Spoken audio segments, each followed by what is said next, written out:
Welcome to the Effective Leader Show.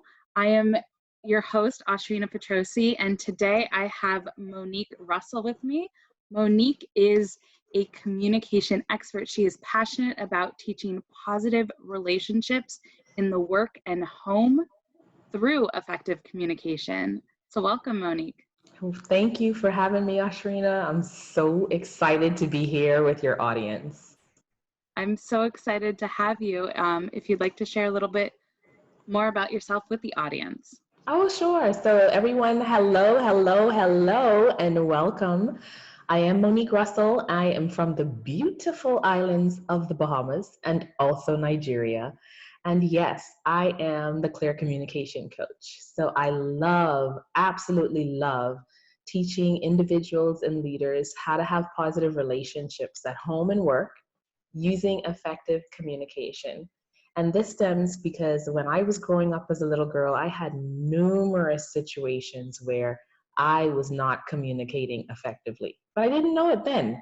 I had to learn it when I got older, and through introspection, I realized that, wow, there were so many ways that I was communicating poorly within my home, with my mom, with my colleagues and friends. And that just spurred on a whole lot of depth and research for me, connecting to my purpose and wanting to make sure that no one else had to go through and struggle what I went through. I love that, connecting to your purpose.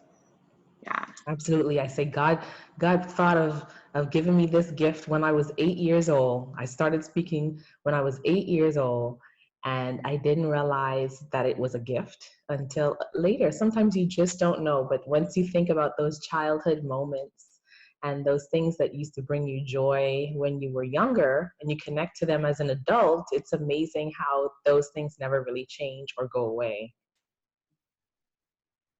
Absolutely. And so you are also very well versed in emotional intelligence. And I think that leads into purpose. So if you'd like to share with the audience about emotional intelligence. Yeah, absolutely. Emotional intelligence, I say, think of it like this. You have 4 different compartments in this framework of emotional intelligence. We have to know how we respond to certain things. We have to know about ourselves. So the first part is your self-awareness. And then you have to also think about your self-management, which is the second part. So you have your energy cycles. Maybe you might be wanting to get up at 5 or 4 a.m. in the morning, and you're thinking, why can't I get up at 4 in the morning like everybody else? But your body clock may naturally be wired to be a nighttime person. So that's something that you have to be aware of, your energy levels. Self-management, and there's so many pieces of self-awareness. So I'm just kind of keeping it a little bit high level for you. But self-management is those aspects where you're trying to focus on controlling the things that need to be managed, or managing, that's a better word, I'll say. So let's say you may have some productivity challenges and you have this very long list of to-dos and you feel like I never actually get anything done. This falls into your self-management category. So perhaps you need to examine and explore how you work. Are you starting and stopping and starting and stopping and scrolling on social media and being distracted? Maybe you need to set some boundaries and put some structure in place. So the whole self-management goes into a lot of your productivity, your decision making, you're handling your triggers. And then we move on into your relationship management, which so many people want to skip over and just say, you know what, I want to be able to manage my relationship with others. I just want them to do what I say or follow what I need them to do or show me affection or show me, respect or love. This is the area where most people want to really jump straight to, but you can't get to that part without going through self-awareness and self-management. And when you get to the relationship part, you have to also move into, I would say, the third and fourth, relationship management and social skills. Those go hand in hand. So being able to read the room, being able to pay attention to facial expressions, being able to listen to tone, being able to hear what's being said and what's not being said. So these are the whole tenets, or the four frameworks, if you will, of emotional intelligence. And each segment has many, many, many different aspects of, each segment. But the good news is we are all strong in some areas and more challenged in other areas. So when you hear people say, oh, they need some emotional intelligence, they're really just making a blanket statement, because we all have it. We all have it. But we just need to work on developing and strengthening the areas that may be a little bit weaker. Right. Yes, we all have strengths and weaknesses, and it's overcoming and it's strengthening those weaknesses, or getting creative with them. Yep, absolutely. You have to be able to embrace who you are, and that whole piece of getting to know yourself, the purpose work. As a leader, you have to be brave enough to go there. You have to be really, really brave enough to say, I'm going to look at myself. I'm going to look at my behaviors. I'm going to look at my motivations. There's something that's happening right now in the workplace. We're noticing that a lot of leaders and their team members are experiencing high levels of stress. We have stress every day. You have stress, I have stress. But when it gets to be something that is reoccurring, repetitive, to the point that it becomes critical, we now start to see people experiencing burnout. And that's where it gets a bit dangerous, because now you lose your interest in what you're trying to do. You may self-sabotage or sabotage other people on your team. So that effective leader really needs to be bold and courageous to say, I want to go inside myself, so that when my tank is filled up, when my spirit is nourished, when I feel at my utmost best, you're now able to pour into those around you. You can't give from an empty cup, and that requires courage. It requires extreme courage for that person who wants to be an effective leader, because society is already conditioning us to say, go, go, go, go, go, back on another 10 hours this week. And oh my God, I was up at 4 and then I didn't get to bed until midnight. Oh, good job. We are celebrating busyness. We're celebrating being busy.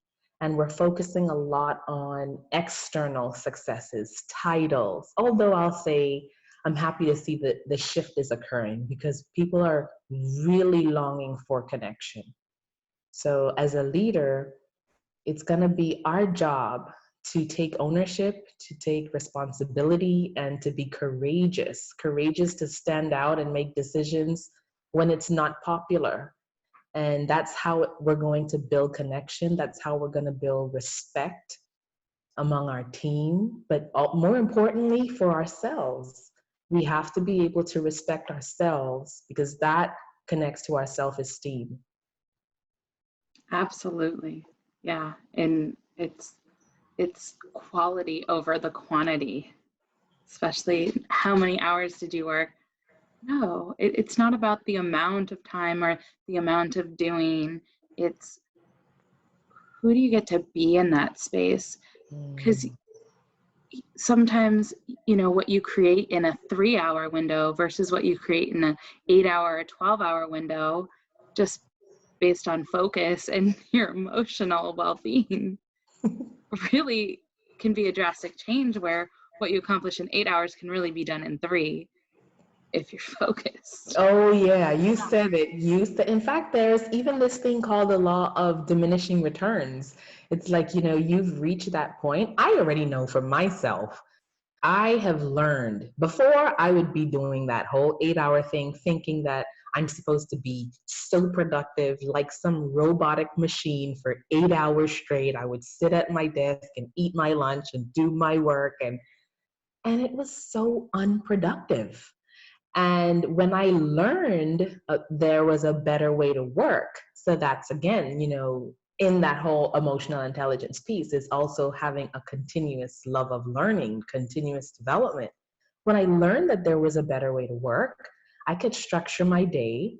I could plan my tasks in segments, because my personality is on the spectrum of visionary. I can easily get distracted. Like, you can call me up in the middle of the day and I'm talking and I'm already on a different tangent.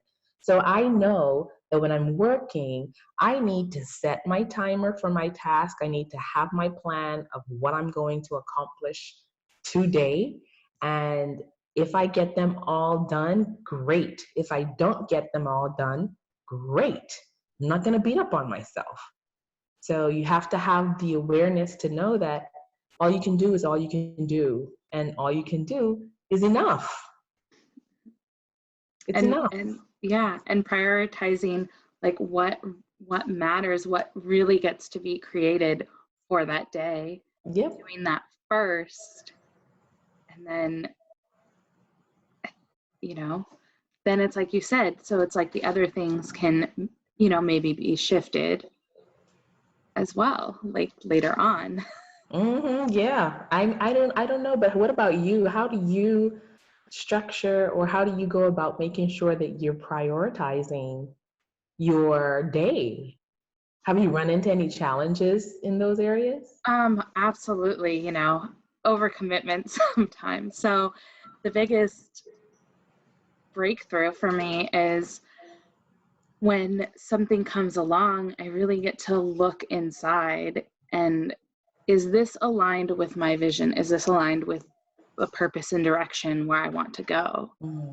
If it's not, it's gracefully saying no. Like, That this is an excellent tool. Like what you're sharing right now is an excellent tool to help make decisions effectively, having those filter questions. Yeah. And it's still a work in progress, and it's something I get to constantly do because I used to be the yes person.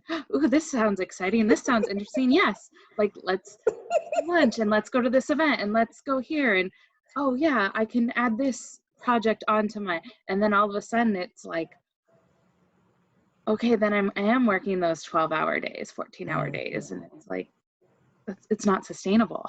It's not. It really isn't.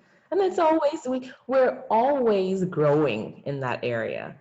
And if we find, I'll tell you, I have had a client who, that was one of her main challenges, saying yes to everything under the sun, to the point where each night she was working until 1 a.m., back in the office early the next morning, canceling things that she scheduled outside of work because her leader would call and request her presence. And it was actually quite challenging the time that we worked together, because it's not something that's an overnight switch. If you have a pattern and you have a condition of saying yes, and you struggle with setting healthy boundaries, it's not an overnight fix. It's not an overnight quick thing to get done.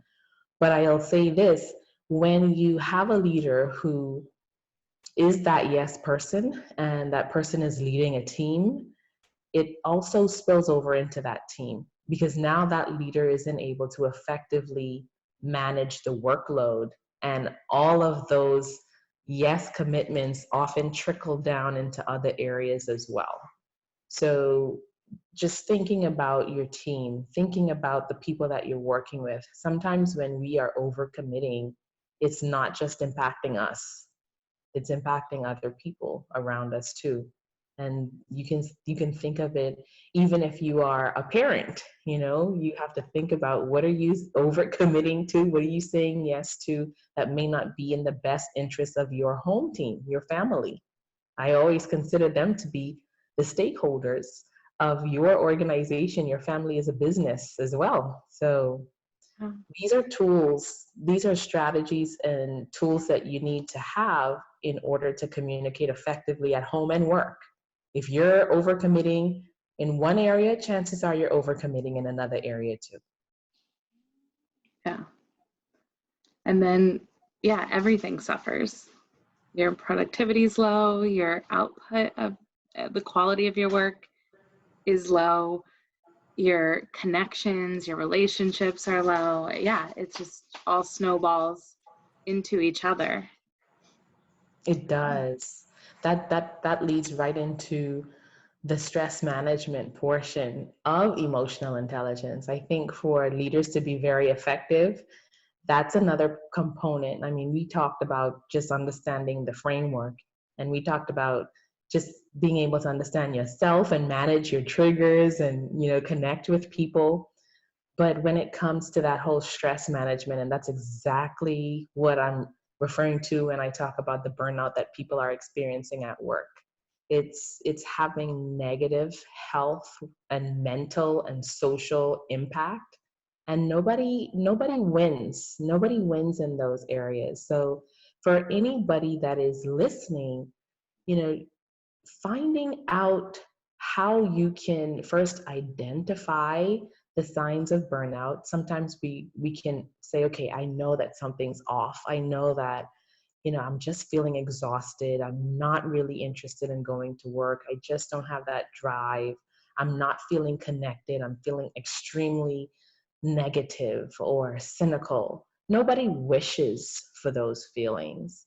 So be gentle with yourself if you find that you are under stress and you're starting to feel that way. Be gentle with yourself first and recognize that you're experiencing something that's not normal for you. Then you want to make sure that you can take some steps to remedy it. Burnout is something that if you change your environment, the thing that's causing you to feel burnt out, let's say it's your job to-do list. And if we think about, okay, wow, just imagine, what would it be like if tomorrow my entire list is gone and someone has completed it and I can start over fresh? And if the thought of that is already bringing you relief, then you can identify the source of your burnout. And sometimes just getting away from that situation or moving or changing environments can help to alleviate that. So for leaders, you want to make sure that you're not the one that's in that burnout situation. And if you are, taking necessary steps to remedy it. And then also, you want to be courageous and you want to be brave enough to bring in resources at work or in your business so that your team can experience alleviation as well. We need to go beyond the gyms at work. A lot of these workplaces have gyms, but when we talk about corporate wellness, we have to include the whole person, mind, body, spirit. We spend so much time at work, so we now need to have these resources available to us on site. We need to have meditation and yoga on site. We need to have structured breaks on site. We need to have the language that we can use to say, okay, Ashurina, I saw you sitting here at your desk and you hadn't been gotten up for like 6 hours. Have you eaten? Or, if we need to be a little extreme and have some mandated breaks so that you're moving and you're changing your environment. We need to think about how we can bring the tools to people where they need them the most. We can't just expect that everyone's going to just seek it out. We have to start the conversation, normalize the conversation, and then help and provide the resources, because that will be a win for the leader, for the employee, and also for the organization. Absolutely. Absolutely. Yeah. Mm-hmm. That's how I feel about it. I'm passionate about it. I'm really passionate about this stuff. Yeah. I mean, it's important. We are definitely in a burnout culture. We hear that phrase, what is it? Burn the wick at both ends. Like it's whew. It is. And I've experienced it before, and it's no fun. So that's why I'm encouraging and I'm empowering, not just from something that I've heard or some theoretical whatever. It's from experience. and it's not healthy. So, I mean, I don't know about you, but have you ever experienced it? Burnout? Yes. Oh, yeah. Yeah. Um, yeah, it's, and that's kind of what led me into like, well, it helped in this leadership training that I'm a part of, where we're looking at ourselves and our beings, and really it's prioritizing, because it was, it was the FOMO, it was that fear of missing out, but in terms of like, this sounds like a great experience. This sounds, everything sounds like, but you can't be everywhere at once. You can't do everything. You You can. get to like pick what's important to you, you know? Oh yeah, and even even the things that you want to do that are so exciting that you enjoy. I told a friend the other day, I said, I remember when I was the networking queen. And then when you experience burnout, you experience it in almost every area. Things that you used to really enjoy, it feels like, oh wow, I wish I didn't have to do that. If you've ever had a meeting scheduled, if you've ever had a meeting scheduled with someone and you're tired or you're feeling like, oh my goodness, I don't know if I could make this meeting, and they cancel and you're like, yeah. I don't know about you, but I know that I have experienced that before.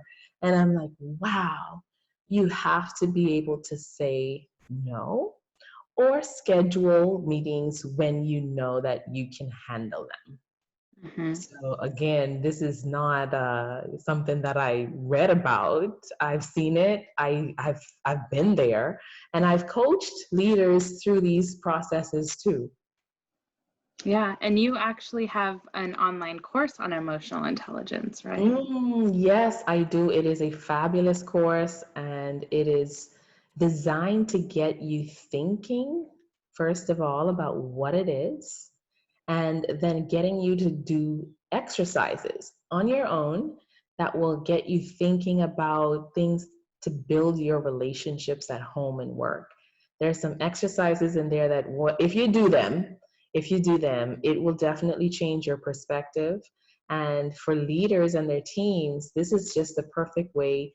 We are thinking about how can we help the team develop continuously.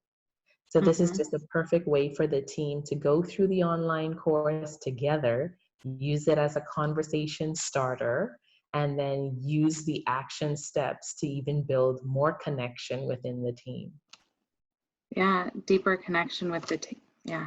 hmm With Yeah. themselves and each other, because emotional intelligence is, in some ways, some things are personal. So if you can learn on your own and then come together, you have the chance to actually think through the content, complete the exercises, and then come together, as opposed to, doing it all together, which it can be done. But I Mm-hmm. find this to be a much more effective approach, especially for teams that are remote and in different places. You can definitely start to have that type of conversation. So it requires the leader to be courageous and bold and brave to invest in their team in this way. And that is sort of the starting point, having those exposures or having the conversations, because people grow into the conversations that you expose them to. Mm-hmm. Yeah, definitely. And yeah, open. Mm-hmm. Yeah. And yeah, it's really, yeah, having that open environment where you can freely provide feedback, express your opinion, express what is going on. I think it's a Oh, yeah. huge, yeah. It's It's, something we all need. We all need. yeah. And then on top of that, it's the follow through. It's, starting the communication, starting okay, I'm the self-care and the breaks, but it's the continuation of it. That's where we fall off most of the times. We get all of this information and then nothing happens. And that's why it's essential to sometimes bring in someone outside, a neutral party, who can help you have those conversations and sort of bring everyone together and facilitate the conversations that need to be had. Yeah, absolutely. Yes, most definitely. And I know we are running out of time, but I want to just take a few minutes because I think it really ties in is the unique personalities and understanding that as a way of effective communication. Absolutely. So when we're thinking about everyone as an individual, in human psychology and human behavior, we are naturally wired to be or communicate in certain ways. And there are a lot of assessments out there. I use the DISC assessment as well as another assessment as well. And I think these are starting points. They're starting points for us. They're not the end all solution, but they give us some insight into who we are. And so we begin to develop an awareness, that emotional intelligence piece. We begin to develop more of an awareness of who we are and how we behave. Now, it's not the end all be all, but it is a starting point. So you have personality types like mine is often considered to be a blend of, with the DISC, there's 4, and there are it's D, I, S, and C: dominant, influential, steadiness, and conscientiousness. And each of those types have a dominant way of behaving or thinking or communicating. So I'm a visionary person. I'm a big picture person. Though I've been able to flex and stretch into different ways of communicating. Then you have an influential person, falls in that I, that's that very social person. Without our social people, we would have boring workplaces.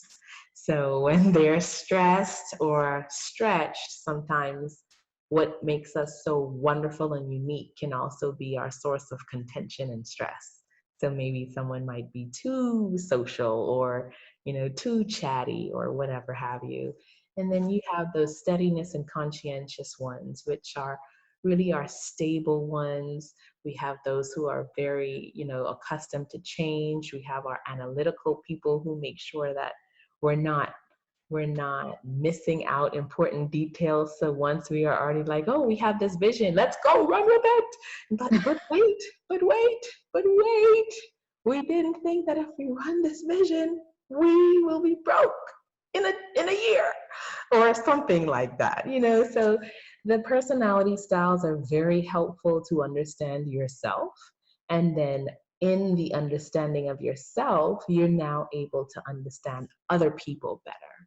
And when you understand other people better, you have now a new perspective. You have a new frame of reference from which, instead of seeing someone as, oh, that person is just this rigid know-it-all, you're now opening your frame of reference to see, wow, you're looking at the behavior, not so much the person. So instead of thinking that, oh, Monique is just this way, she's behaving this way, or she's communicating this way. And that gives us more room to play in terms of how we show up and how we can tap into our mindsets and tap into our communication strengths so that we can get effective results. Results meaning we have better relationships, we have more money, and we have more fulfillment at work. Yeah. Because we're building an understanding of how the other person operates. Yes. It's almost like your operating manual. Yeah. I mean, it's like a car, anything with an operation, it's like everything's a little different. Do you put a key in? Is it keyless and you press a button? Where the radio is, where your blinkers are, the windshield wipers, those are all like just those unique things. Mm-hmm. And it's like the same thing with us. We just we all just work and run and think a little differently. And when we That's a understand great that, analogy. I mean, it just, as we're talking, it's like, oh yeah, that's clicking for me. That is such a great analogy. It's like, okay, yeah. And you think about it like the different cars, different cars. Maybe you're used to driving a car and you get into a new one and the windshield wiper is down to the right. And you're like, okay, this car is just not working. It's not that it's not working. You just haven't read the manual, or you don't know that it's down by the right. Hmm. So once you know that, you have a better way of actually making it run. So that was awesome. Thank you for that. Yeah. Creative on the spot, like things just Hmm. click when we're communicating and engaging. Yes, and I hope everyone who's listening, I hope they think about that and they say, okay, now this makes even more sense. Hmm. Yes, just having that analogy, and that's another thing. So being able to describe the same thing in multiple ways so that people can understand and people can learn.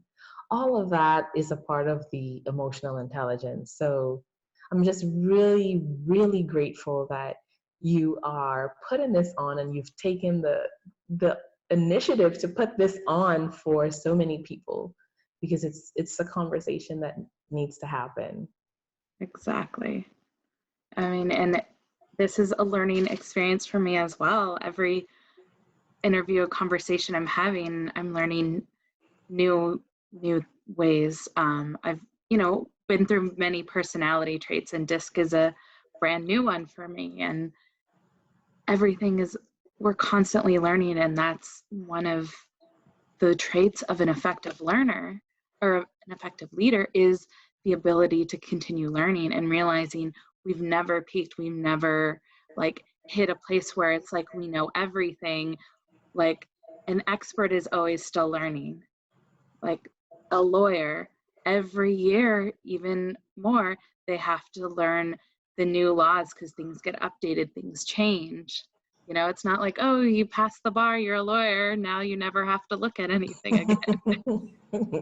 No, it's with everything, every asset we do. Hmm. So, It's true. It's true. It's true. And you're walking the walk and talking the talk. So yeah, the effective leader has a wonderful host. thank you so much. And it You has are been welcome. such a pleasure talking with you. Emotional intelligence and communication is such a key element. It is. It is. So I hope that your listeners and viewers have been able to gain some insights from our conversation today. And just knowing that if they are struggling in any area, that guess what? You're not alone. As a leader, you're not alone. But there's help and there are resources available. And yeah, definitely check out that online course, Emotional Intelligence.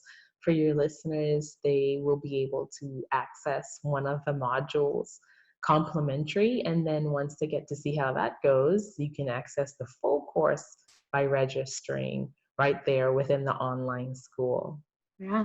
So yes, audience, you can, once you exit this interview, you can click on Get Monique's free gift button and access the module right away and get started immediately.